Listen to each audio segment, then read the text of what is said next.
Alright, so we ended up on talking about footwear. So you have your cross trainers, your Taekwondo shoes, Vibrams, the kind of in between like rock climbing, running shoes. All of them have goods and bads, so you just have to see what you like to do. Some people say you got to pivot so much on a roundhouse kick, really adds to it. I think it's really the step across and then whipping the hip into a bass rootin style is the best way to throw a roundhouse. Maybe on a high kick you pivot a little bit more, but keep in mind, cross trainers, just try out different things. Barefoot I like a lot. Also, you'll burn, the skin off the ball of your foot. And I was saying about the Vibrams, which I love these.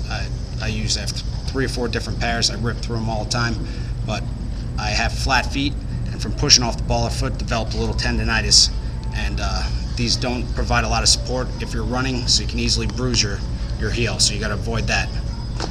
Talk about gloves, and you can see a whole bunch of different gloves out there. And I know I always say that because there's so many different breeds of kickboxing, MMA, cross training out there that things are coming from left field. So let's talk about a basic boxing glove which offers superior protection.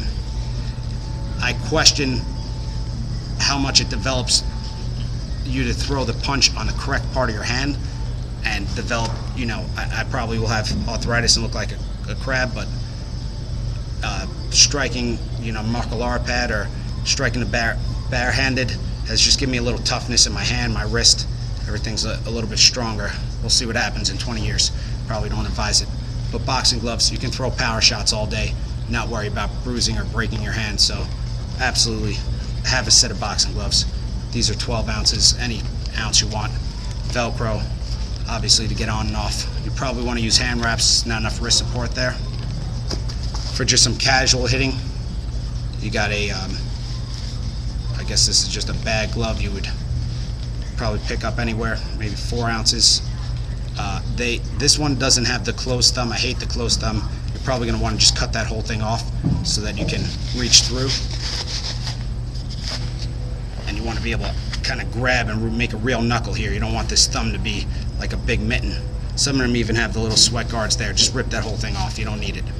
These gloves are fantastic. I'll tape the wrist and you can throw just power shots with this. I like these. Just to start anyway. This is a Harbinger glove. Harbingers make a lot of weight training equipment.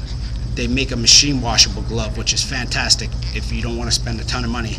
As soon as your gloves start to stink, you got to throw them out. Or, you can put some cedar chips or little wood blocks, something to soak up that moisture, but those boxing gloves are going to stink pretty badly unless you're extremely diligent about keeping them in the sun or just in fresh air.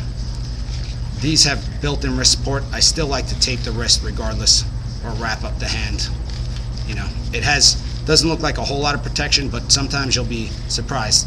Everlast has some big old protected hands, big domes of padding, but for some reason it doesn't feel right. It doesn't get distributed evenly over the fist. And these have a good pad right there. Just dig the knuckle in. I mean, your hands need to be a little bit tough, huh? Then you got a open palm glove, probably the most popular in MMA. So this glove, slap it on there. It's just a good all-around glove. Definitely should wear some wraps with it. Lets you grapple. I can't really make a good fist. Some of these are better designed for others, and you really can't get the hands completely. They're not going to be identical, just like shoes, so you try out some different things. It's probably a $20 pair. Just make sure the lining isn't going to cause too much friction, and you get your hands definitely wrapped. As long as you're keeping the punch strictly right on that point. Don't let it slide off. You can get friction burns. Alright, if you have any more questions, go to CKO Trainer or Club KO Gyms, and email me at Mike at Club KO Gyms. Bye.